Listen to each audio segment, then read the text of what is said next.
Sorry. Alam ko. Alam mo alin? Ha? Alam kong gwapo ko, so please huwag mo na akong titigan. Alam ko rin, na gusto mo nang ihampas sa akin yung dala mong bag. Iba na talaga mga kabataan eh. Ang kapal na mukhang magbuhat ng sariling bag. Kala ko naman kapag nag-college na ako, pwede na ako magsuot ng kahit na ano. Uniform pa rin pala. Init no? Pero at least we don't have to think kung ano yung pwede natin suotin araw-araw, di ba? Ah, Driven nga pala. Marketing irregular student. Okay, ano pangalan mo? Alam kong hindi mo ako titigilan base dyan sa mukha mo. Gladys, ayoko maging friends tayo. Ayoko. Sige, best friends na lang. Gladys! Masakit dyan mo? Lagi ka na lang kasi nakahawak dyan. Ito. May abs kasi ako eh. Nag-aalala ka na sa akin na bored lang ako. Lalambot din yung puso mo sa akin. Gladys! What is the meaning of this? Bakit di mo kayo hintay? Tagal mo eh. Sabi mo sabay tayo pumasok. Di mo kayo mag-isa? Hindi. Ako sa'yo. Gladys, may iba ka pa bang friend? Wala. Meron! Ako. Pinilit mo kaya ako. Pero, hindi mo ba trip yung iba nating mga blockmates? Trip? And bakit hindi ka nakikihalubilo sa kanila? Dito ka na lang lagi sa likod nakapwesto like me. Trip ko sila pero hindi ko masabayan yung trip nila. Okay na. Ako? Sasabayan kita sa trip mo kahit lumangoy ka pa sa fish pond. Yung mga trip kong kaibigan, tahimik. Tahimik ako. Tahimik ako, Gladys. Promise. Sorry kung hindi ako nakapunta sa family dinner nyo kagabi ah. Ayos lang. Hindi kasi ako pwede lumabas eh. Draven. Ayos lang. Nga pala, aalis ba kayo sa araw ng mga patay? Kasi na may oo. Dadalawin namin yung grandparents namin. Saan nyo dadalawin? Baka mag-cross yung landas natin. Oh? Sa Manila Memorial Park, sa Columbarium. Doon din kami! Best friend talaga tayo. Doon lang po ako ah. Kang lalayo.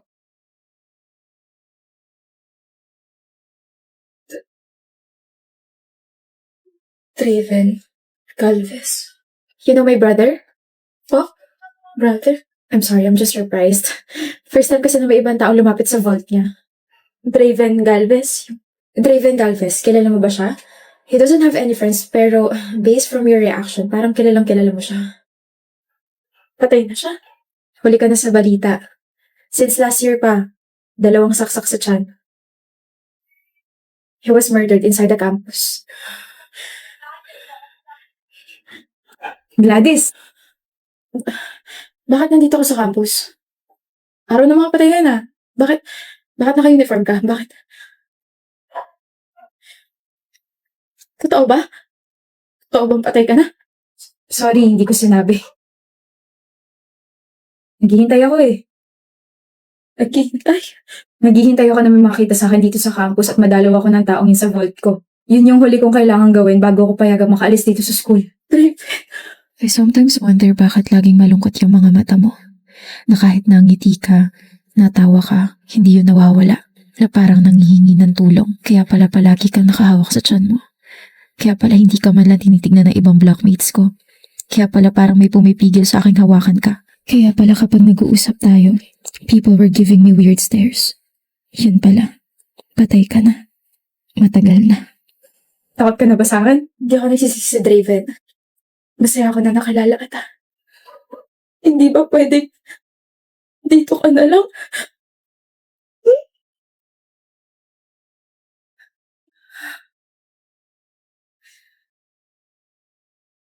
Gusto kong punasan yung luha mo kaso dito ka na lang. Gladys, hindi na pwede. Thank you. And sorry kung iiwan na kita rito ah. Kailangan ko na magpahinga na tuluyan eh. Bye-bye, Gladys. Salamat sa lahat. And that's it. That's the end of her story. I didn't even get a chance to sabihin I fell in love with him. I fell in love with Draven. Hi, Hi. ikaw ba si Raiko? Sabi kasi ng friend ko, naka-blue tapos gwapo. 5 kami naka-blue rito sa cafe, so nilapitan mo ba ako kasi gwapo ako? Hmm, I'm Raiko. Chanel. You look lovely, Chanel. Thank you.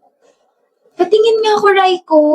Ayoko nga, i-gatekeep ko tong photo na to tapos sa wallet ko lang to. Ako naman yan eh. Ganda mo kayo sa picture na to. I mean, palagi ka naman maganda pero baka kasi hingin mo to sa akin na to.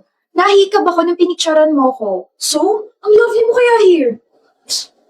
Ang cute ng baby, natawa siya. Ayan ka na naman. Ilan ba gusto mong babies in the future, Raiko? No, Chanel. Ilan ang gusto mo? Katawan mo yan eh. I don't want to decide for yourself. Gusto ko dalawa. Mini me, tapos mini you. Tapos gusto ko tumira sa isang tahimik na lugar. Ano pa? Gusto ko marami tayong ipaplat na flowers, veggies, at saka fruits. What about the house? Gano'ng kalaki? 2 floors, yung sakto lang. Gusto ko kasi yung makikita pa rin tayo sa isang bahay. I'm pretty sure ma-achieve natin yun. Raiko! Raiko! Yes. You were spacing out. Ano nga ulit yung tanong mo? I asked if... Kanina pa ako nagsasalita pero hindi ka naman nakikinig. I'm sorry, Paula. Alam mo, this is not working out. I'm trying to put an effort para mag-work tayong dalawa, pero parang kasing one-sided lang eh. Nasa talking stage pa lang tayo, pero ganito ka na agad. Paano pa kaya kapag tayo na? I'm sorry. Alam mo, ewan ko sa'yo. Sayang sa oras tong date na to. Failed na naman yung date ko with someone. Ilan na ba to? Pangatlo na. Hindi man na lumalagpas sa talking stage ba? Kakadrain. Mommy, cupcake. Later na, baby. Yung boses na yun. Raiko?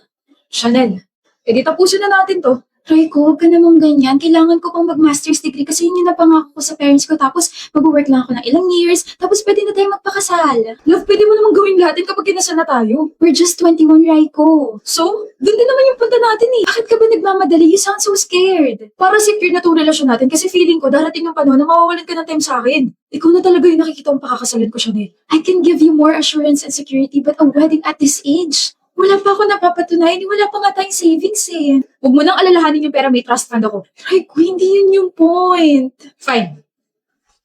Ako o yung masters mo.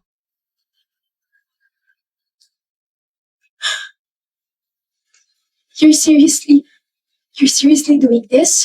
Ako o yung masters mo. I'm sorry, Raiko. I'm sorry. Okay. Sana hindi mo pagsisaya itong araw na to, Chanel.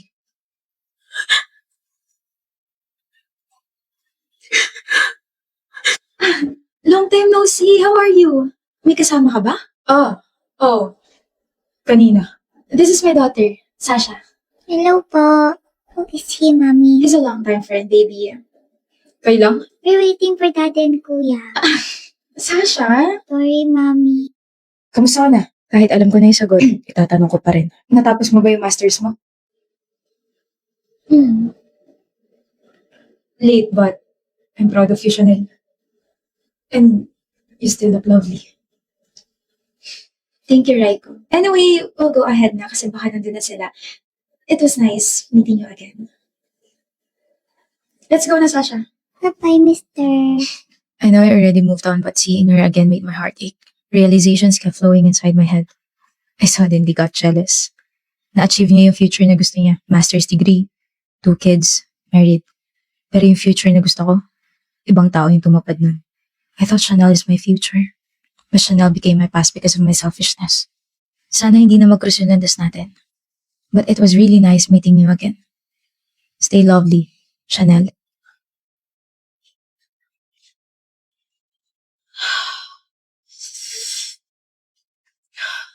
I miss my sister so much. Her name is Danaya. And kasama niya palagi yung boyfriend niya tsaka yung best friend niya. Kahit saan. May bago ka na naman. Grabe ka naman, Danaya. Para naman I always have a new love interest. Ganun nga, Kelsey. Palagi ka may bago. Because I am an explorer. Ano si Dora? Panira ka talaga sa life. Pero hindi mo naman kaya iwan. That's because you're my best friend. Hello? Pwede bang kahit isang buong araw, huwag mo na kayo magsalita? Ingay niyo mag-best friend. Ugh, so arte naman ng boyfriend mo, Danaya. Pakisabi nga pangit niya. At ayan na naman po sila. Ha? Umaarte ako, mga agaw ka. Inaagaw mo sa akin girlfriend ko. Never ko naman siya inagaw sa'yo kasi sa akin naman talaga siya. She's my best friend plus sister. Right, my pretty best friend? Sana magkaroon ka ng tinga tapos wala magsasabi sa'yo na meron kang ganun. Ano ba? Para kayong mga bata, never na kayo nagkasundo. Pag untugin ko kaya yung ulo niyo. Kadiri! Ay wow, nahiya ako sa dami ng kuto mo ah. Visit ka. Sino gusto gumala? Ako. Mir! Tara na, libre ko. Nice. And then Carlos said, ikaw lang nag-iisa para sa akin kasi. So kilig, diba? Di nakakakilig, Kelsey. I say tamification. Love bombing ginagawa sa'yo ng lalaki niyan. I mean, kailan lang ba kayo nag-start mag-usap? 2 days ago? What the heck is that? Like, I'm gonna have a butt bomb but in love? Tugon mo nga sa ulo tong best friend mo, mahal. Nagiging tanga sa pag-ibig eh. Tuktukan mo nga rin sa ulo yung boyfriend mo, Danaya, because he's so pakalamero. Tuktok ko kaya yung ulo niyo parehas dito sa table para parehas na kayong tulad, no? Kulit niyo. Danaya, let's go home na. I'm so sleepy. Aka na magmamahal. Nahatid ka ba ni Carlos, Kelsey? Na may training siya ng BB. Bibi? Duh. Basketball.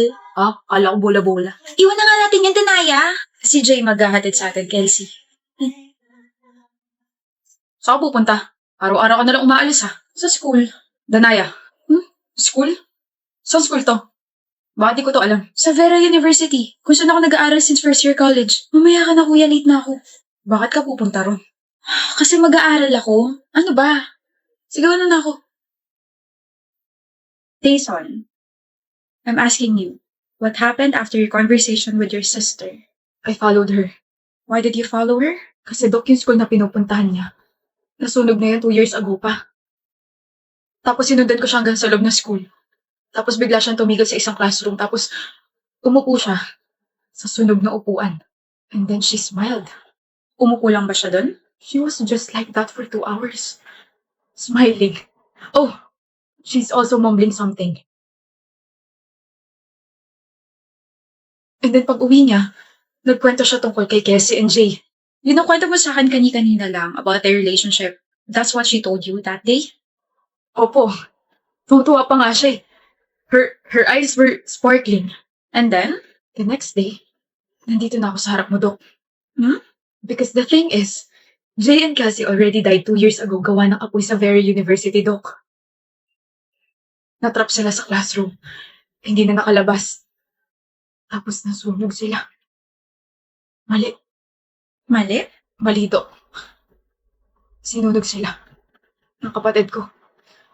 Because she saw them kissing a lot of times. And decided to burn them alive.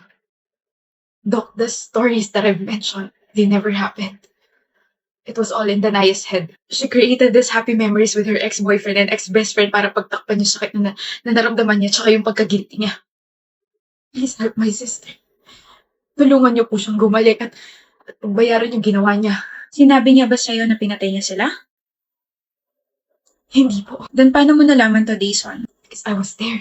You were there. I was the one who locked the doors. Ako rin yung nagtapon ng gasolina and my sister.